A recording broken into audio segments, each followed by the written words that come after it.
Hello mga kabukol, si Oriel Bokal po ito, ang inyong lingkod.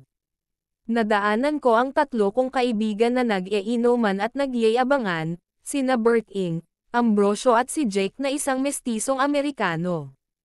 Tinanong ni Ambrosio si Bert Ing. Pre, nakakita ka na ba ng magandang variety ng kakao?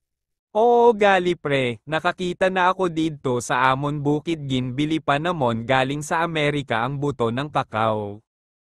Kung magkadto ka sa amon lugar pre, makita mo dito ang kakao namon damo sang bunga ang puno, waay kagid makita na isang dahon, puro bunga pre.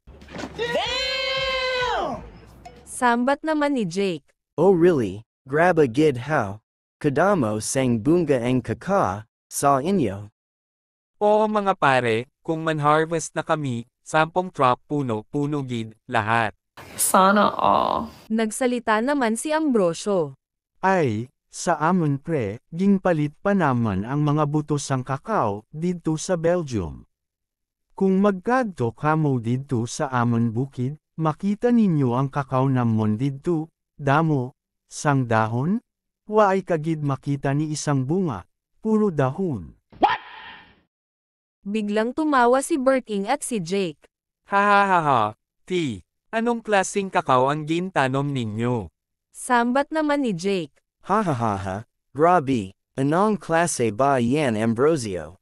Saying lang gid ang gin billy ninyo, sa ma na buto ng kakao, ha ha ha ha. Sagot naman ni Ambrosio sa kanila. Hay nako, waay jud mo kabalo sa kakao naman, tuwing harvest namin 40 container drums na chocolate ang amon ma-harvest. Kay kakao namon, paghiwa mo sang puno, maglugwa na ang chocolate. Ha ha ha ha.